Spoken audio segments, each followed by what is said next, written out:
Hi, I'm Hans Lovejoy. We've just arrived at public access at Byron Council Chambers in Mullumbimby. We're going to go in and see what the public have to say to the councillors, and yeah, let's go and have a look.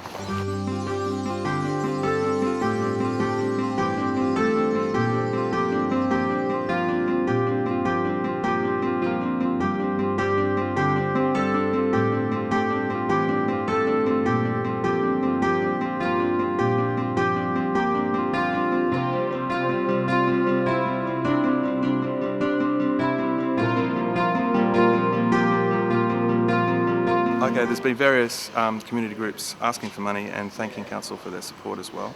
And the Byron Markets Stallholders Association addressed Council. We're just asking that there's a continuation of the third Sunday market in Byron. And it's been a bit of a contentious issue because Byron United, the Chamber of Commerce in Byron, don't really want it. They've said publicly that that's something they're not interested in having. Just as an interest, the last issue of the publication that they put out came out in support of the markets. So they seem to have done a bit of a sort of change of direction. Yep. We've got a copy of that because it's pretty interesting that they were at some stage seeming to oppose the markets. So we seem to be getting them more on side, and we've done market surveys. We've had several petitions put around, and we've had a really strong support for that third Sunday market.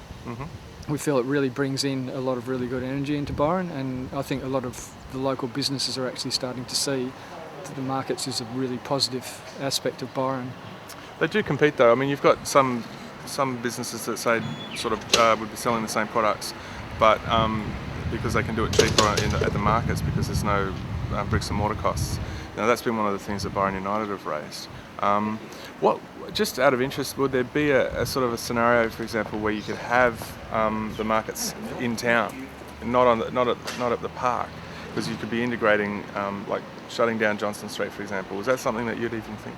The markets are totally in support of that, and I think quite a few Byron businesses are also in support of that. But the problem is the issues with public liability and issues with council actually implementing that would be massive for what I could imagine. We have quite a few stallholders who also have businesses in Byron Bay, and we've talked to them. Most of them seem to feel that there is loss of business in the mornings, but in general most of the people who go to the markets then return into town and actually increase their business. So often on market days it may be a slower start, but by the end of the day their takings are similar or better than what they would normally do. So there is a lot of variation in responses to having that extra market. Many places in Australia, Mindle Beach in Darwin, quite a few other markets have a similar situation where they run through peak tourist season and actually enhance the draw cards for people to come into the towns at that time. We haven't really looked at, we've talked about it, but we haven't got a report on the full implications of doing it. In fact, we'll just be talking about it then. And something you'd support? Well, I don't know if I'd support it, but I think it's a good idea to examine, Okay.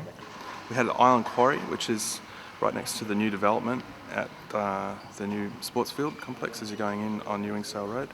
And the manager of Island Quarry, Rennie, is saying that he's been jumping through the hoops with council for a very, very long time and getting nowhere. Well, we've been negotiating the road access there for 5 years since the sports fields were built, and we already had an approved access there. We relinquished that access originally so they could build their roundabout with a condition in that they said they'd build the 5 metre stub off the roundabout, and for all those years I talked about them retaining the temporary road there.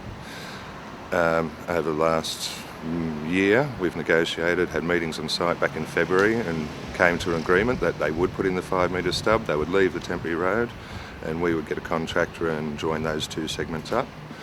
As of last week we had a deadline to actually have the contractors agreement in with council with the funds lodged with them, and we had that all done, lodged, and there was more a concern about one condition with the funds. We said, well, we don't want to lodge funds till we know that we'll get that back and it won't be used for a variation, which was raised in the 11th hour. They wanted a $24,000 variation or a $28,000 bond from us. Wow. So this variation was done to include their bike track and keep the temporary road, which wasn't raised with the contractor. So the contractor's trying to backcharge council for this, and they asked us for 50% of that. Right. So I said to council, well, I'm not lodging any of our construction funds until we can get guarantee that will go back to our contractor.